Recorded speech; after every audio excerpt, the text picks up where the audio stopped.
Baik pemirsa, Anda masih di program Damai Indonesiaku. Alhamdulillah kita tiba di sesi tanya jawab atau dialog. Dan sudah ada Bapak Bambang Prayitno yang insya Allah akan memberikan pertanyaannya. Ustadz Fikri Haikal terlebih dahulu yang akan memberikan jawabannya. Silakan Pak Bambang. Bismillahirrahmanirrahim. Assalamualaikum warahmatullahi wabarakatuh. Waalaikumsalam warahmatullahi wabarakatuh. Nama kami Bambang Prayitno, salah seorang jamaah di Masjid Al-Ikhlas yang tidak jauh rumahnya dari masjid ini. Yang ingin kami tanyakan kepada Bapak Ustadz Haikal. Pertama-tama tadi pada awal-awal diuraikan mengenai penggunaan akal yang sangat bermanfaat bagi kehidupan. Misalnya, dimisalkan tadi. Pak Bambang mohon maaf agak didekatkan lagi mic-nya.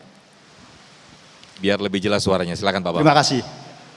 Hutan yang demikian diratakan, dibangun menjadi sebuah kota yang bagus, yang sangat bermanfaat bagi penduduk. Hutan dihijaukan, disuburkan, sehingga bisa menjadi humus dan memberikan kesuburan kepada alam sekitar. Pertanyaan kami Bapak Ustadz Haikal, bagaimana dengan penggunaan akal pikiran yang sebaliknya di dalam menghadapi keberadaan hutan? Hutan yang sudah sedemikian subur, sedemikian lebat, memberi manfaat yang sangat baik, banyak bagi kehidupan. Tiba-tiba dipotong, dipangkas, menjadi gundul, sehingga mendatangkan musibah, mara bahaya bagi kehidupan umat. Mohon penjelasan bagaimana, mengapa, dan sehingga bisa terjadi penerapan akal pikiran yang seperti itu. Terima kasih. Assalamualaikum warahmatullahi wabarakatuh. Waalaikumsalam warahmatullahi wabarakatuh. Silakan Ustadz Fikri. Bapak Ibu, saudara-saudara, bil khusus Pak Bambang Prayitno.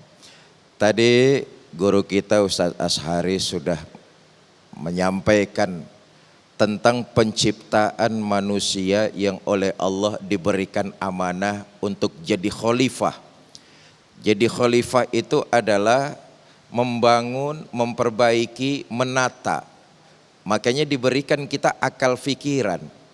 Bukan untuk menghancurkan, bukan untuk membumi hanguskan. Penciptaan kita sebagai khalifah diberikan modal kita berupa akal untuk menata, menimbulkan ketenangan, menimbulkan perbaikan. Memang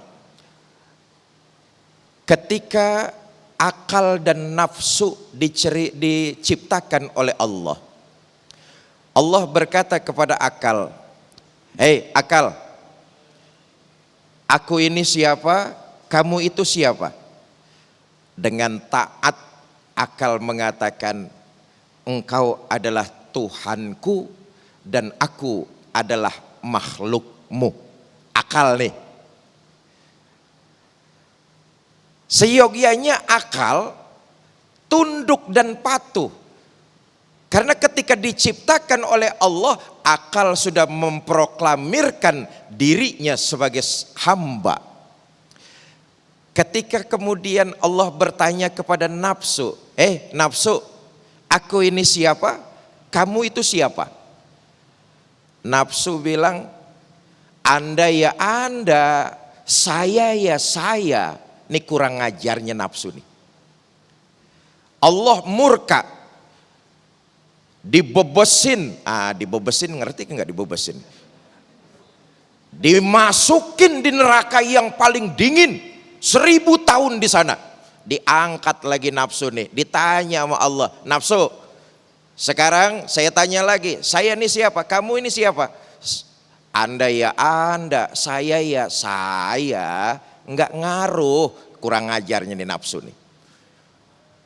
Diceburin lagi di neraka yang paling panas 1000 tahun, diangkat lagi ditanya, jawabannya masih begitu, dimasukin di neraka yang sangat lapar, 1000 tahun di situ tuh. Begitu diangkat baru nafsu kalah, ditanya sama Allah, saya siapa? Kamu siapa? Engkau adalah Tuhanku dan aku adalah hambamu. Nafsu kalah tuh sama lapar. Nah, pertanyaan yang tadi disampaikan oleh Pak Bambang, ketika akal dibungkus oleh nafsu, ini persoalannya nih. Ketika akal dibungkus oleh hawa nafsu, tamak, rakus, serakah, maka disitulah terjadinya kerusakan di muka bumi. Dan itu jelas menyimpang dari amanah yang Allah berikan kepada manusia sebagai khalifah, membawa dan menebarkan nilai-nilai kebaikan. Manusia yang seperti itu, akalnya terbungkus hawa nafsu, melakukan pembangkangan kepada Allah Subhanahu wa taala. Nauzubillah summa nauzubillah. Masya Allah. Lalu pertanyaannya Ustadz, ketika kita sudah mengetahui bahwa akal dibungkus oleh nafsu, kita mengetahui ada eksternal, faktor eksternal seperti itu, sikap apa yang kita lakukan atau mungkin diri kita sendiri apa yang harus kita lakukan Ustadz? Karena itu akal fikiran kita, tadi di awal saya katakan harus tunduk dalam mencari nilai-nilai kebenaran. Kebenaran hakikinya adalah Al-Quran dan hadis. Akal ini harus tunduk. Di Quran dijelaskan, bahkan Ustaz Asy'ari tadi menyampaikan, apa saja yang ada di permukaan bumi ini, di alam raya ini, silakan pelajari, silakan analisa, silakan pikirkan, pelajari apa yang tersirat. Tapi ada hal-hal yang otak kudu tahu diri. Tidak bisa mencari kebenaran lewat akal fikiran manusia. Kalau ingin mencari kebenaran yang hakiki, tuntunannya tidak lain adalah Al-Quran dan hadis. Ada hidup sesudah dunia, ada hidup sesudah mati, ada akhirat sesudah dunia. Ini perihal alam gaib. Quran dengan tegas menyatakan seperti itu. Akal harus nurut apa yang digariskan oleh Al-Quran. Akal harus tahu diri, jangan diotak-atik sendiri.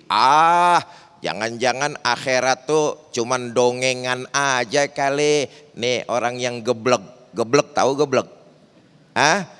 Jangan-jangan akhirat alam kubur khurafat. Kenapa? Dia sedengin pakai akalnya sendiri. Akalnya sesungguhnya, akal kita ini kecil, sedikit untuk memahami ilmu Allah yang luas. Karena itu otak kita enggak sedeng. Kita kudu tahu diri. Hal yang terlihat pelajari. Supaya apa? Kita arif bijaksana. Dengan akal kita tidak menyalah-nyalahkan orang lain, tapi mencari kebenaran yang hakiki. Ikuti tuntunan Quran dan hadis, termasuk mengendalikan hawa nafsu, karena itulah musuh utama manusia dalam hatinya. Masya Allah, semoga akal-akal kita tidak terbungkus oleh yang tadi disebutkan nafsu. Baik, yang kedua kami persilakan Ibu Cikal Cosamarai ya, nanti akan dijawab oleh Ustadz Azhari, silakan. Assalamualaikum warahmatullahi wabarakatuh. Izin bertanya Ustadz, tadi dikatakan bahwa akal manusia sebagai seorang umat muslim haruslah tunduk kepada iman.